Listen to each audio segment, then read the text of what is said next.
Good morning, Southern West Virginia. Time now for a look at sports. Another day, another award for Independent senior running back Atticus Goodson.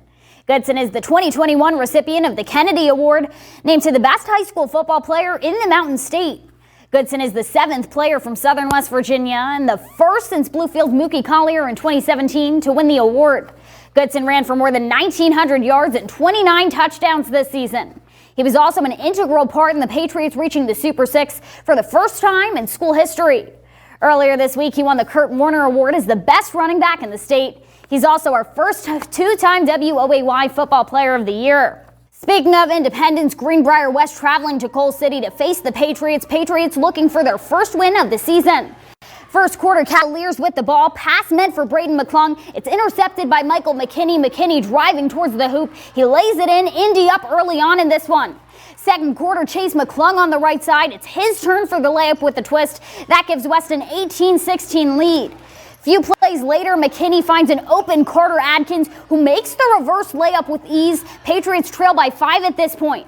Still second quarter now, Cavaliers trying to tack on to their lead. Elijah Perkins attempts the basket and gets fouled on the play. West up 39-24 at the half. Moving to the third quarter, Cyrus Goodson's pass results in a turnover. Chase McClung with one hand nails the shot. That helps the Cavs keep their momentum going. But moments later in the third, Perkins' shot is blocked by Logan Phelan. He sends it to Cyrus Goodson, who lays it in for the bucket. But that's not enough for the Patriots. West goes on to win this one 73-59. It is just 4 days until WVU takes on Minnesota in the Guaranteed Rate Bowl in Phoenix. Earlier this week, sports director Matt Digby and I sat down to discuss the Mountaineers' 2021 season so far.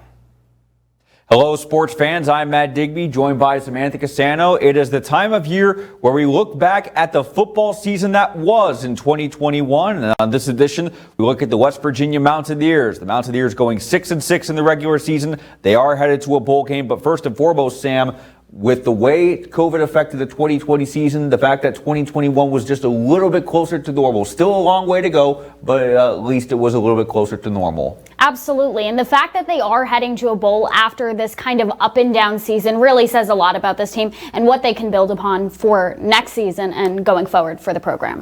And this came just months after a contract extension for head coach Neil Brown. They had a very good opportunity to go on the road for their season opener against a Power 5 team, a Big Ten team in the Maryland Terrapins. Yeah, and that was a close game at parts. There was a lot of turnovers. It was the first game of the season, so they were a little rusty. But, you know, coming out, they're able to rally, just not enough to get out the win. So they start off the season with the loss. But then you move on to that LIU game, and they shut LIU out 66-0. A lot to build on.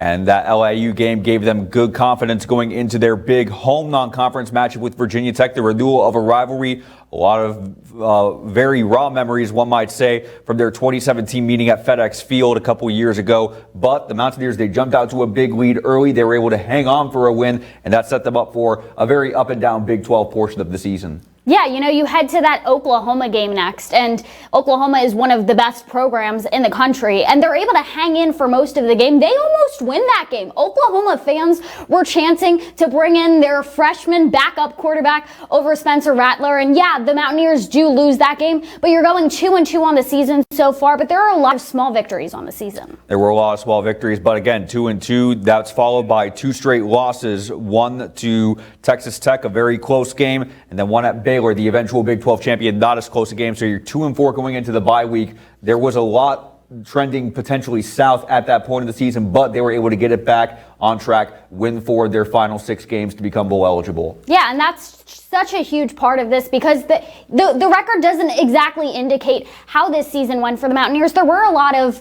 low lows, but there were also a lot of high highs. Yeah, the big highs, including comeback wins in comeback fashion over Iowa State, and then also a big emotional win over Texas. The rivalry between Texas and West Virginia has gained a couple degrees over the years, and this 2021 meeting certainly added to that. But now West Virginia found themselves in the situation they needed to win both of their final 2 games against Texas and at Kansas. Now they do that, and now find themselves in the guaranteed rate bowl. And Neil Brown said a couple weeks ago he always views bowl games as a reward, and they want to have that experience of being able to play in a bowl game. They'll be out at Phoenix at Chase Field, home of the Diamondbacks. So that's going to be a very unique experience for them playing in the baseball field and B, playing in a bowl game. Yeah, absolutely. Playing against Minnesota, I know that we know as of now that Letty Brown is not going to be playing in that game, but what do you think they need to do to be able to win that game? They need to have Jared Degge be able to play like he did the last couple games of the season. He appeared much more calm, much more poised the final game. It was just one of those, he settles into the role. I think he's finally had his chances to settle in. 2019 was an odd year because they were saving him for those final 4 games of the season where they could take advantage of that redshirt rule. And then in the meantime, 2020, it was his to go forward and take charge. There were some instances where he almost let it get away from him, almost handed the reins over to Garrett Green, but he has shown now that he is ready at least to lead for this game. We'll see where it goes in 2022, but we are looking forward to a great matchup between the West Virginia Mountaineers and the Minnesota Golden Gophers on December 28th. That is a late night game, 10:15 Eastern, the kickoff between the Mountaineers and the Golden Gophers in Phoenix. Of course, we'll keep you updated on our website and social media platforms for WOAY Sports. But that will do it for sports. We'll be right back.